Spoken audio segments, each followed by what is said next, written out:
Good morning, dear students. We are discussing chapter 3, pair of linear equation. I've done one question in exercise 3.1, question number 1. Now I'm taking question number 3. Question number 3 you can read from your NCERT book. The cost of 2 kg apples and 1 kg of grapes on a day was from this. Means to say 2 kg Apple और 1 kg grapes की जो cost है वो 160 rupees है। और second case में भी उसने कुछ ऐसा ही दिया है कि 4 kg Apple and 2 kg grapes की जो कॉस्ट है वो 300 रुपीज़ है। क्वेश्चन क्या है, represent this situation algebraically and graphically. जैसा कि हमने फर्स्ट क्वेश्चन में किया है, रिप्रेजेंट किया था एल्जेब्रिकली इक्वेशंस को और ग्राफिकली भी शो किया था। ग्राफिकली मीन्स टू से ग्राफ बनाकर हमने लीनियर इक्वेशन को ड्रॉ किया था। उसी तरीके से यहाँ पे क्वेश्चन किया गया है। तो जब हमें कहा गया कि 2 kg एप्पल और 1 kg ग्रेप्स की जो कॉस्ट है 160 है, तो सबसे पहले हमें उनकी कॉस्ट ही नहीं पता है, तो कॉस्ट हम लेट कर लेंगे। Let cost of 1 kg apple B rupees x और cost of 1 kg grapes B rupees y। Now case first, 2 kg apple है तो 2 kg एप्पल की 1 kg की कॉस्ट x रुपीज है, 2 kg की कॉस्ट कितनी होगी 2x, और 1 kg ग्रेप्स की कॉस्ट y है, तो 1 हमारे का 1 kg है तो मतलब y 1 की मल्टीप्लाई y के साथ 2x plus y is equal to this. Means two से cost of apple plus cost of grapes दोनों की कॉस्ट मिलाकर टोटल कॉस्ट 160 है। Equation number 1 is ready. Now question case second, 4 kg apple है उसकी cost 4x होगी। जैसे यहाँ पे 2 kg की 2x थी और 4 की 4x प्लस 2y क्या है cost of 2 kg grapes equal to total cost कितनी 300। यहाँ पर हमने देखा कि कॉमन दिखाई दे रहा है, यहाँ पर कॉमन है लेकिन यहाँ पर कॉमन नहीं था, तो यहाँ पे हमने 2 और 4 में चेक किया कॉमन कौन है 2 छोटा है क्योंकि 2 से डिवाइड हो सकता है 4 भी और 2 भी।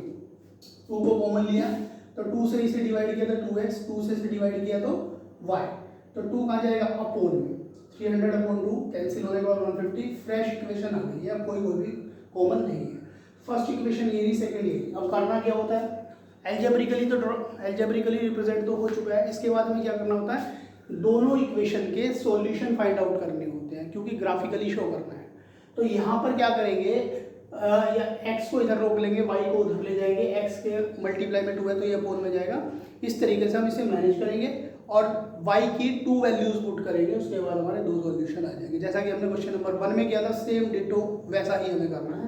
ऐसे ही 2 सॉल्यूशन यहाँ से ले लेंगे, 2 सॉल्यूशन लेने के बाद ग्राफिकली रिप्रेजेंट कर देंगे। Is that clear? First question को आप देख के कर सकते हैं, इजीली हो जाएगा क्योंकि मैंने यहाँ पे छोड़ दिया इस क्वेश्चन को।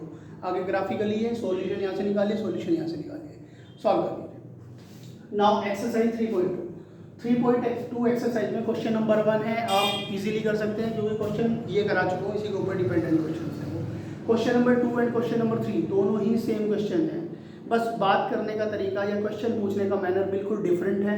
उसमें क्या है, हमने आपको याद होगा हमने पेयर ऑफ लीनियर इक्वेशंस की कंडीशंस पढ़ी थी कि 2 इक्वेशंस में या फिर 2 लीनियर इक्वेशंस में क्या रिलेशन हो सकता है एक प्लेन पर, या तो वो इंटरसेक्ट करेंगी या फिर वो कोइंसिडेंट होंगी या फिर वो पैरेलल होंगी। तो उसी चीज़ को ही हमने लिखा था और करके, आप उसे ध्यान से पढ़ सकते हैं कि लाइन इंटरसेक्टिंग है, हैज़ यूनिक सॉल्यूशन है और या फिर कंसिस्टेंट है। तीनों में से कोई भी बात आप बोल सकते हैं। According to that he is asking किस बारे में वो पूछना चाह रहा है, मीन्स टू से दिस। तो यहाँ पर उसने क्या कहा है, मैं क्वेश्चन नंबर 3 का थर्ड पार्ट ले रहा हूँ, सेकंड इसी क्वेश्चन में ही हो जाएगा, मैं बीच में बोल दूंगा क्या करना था।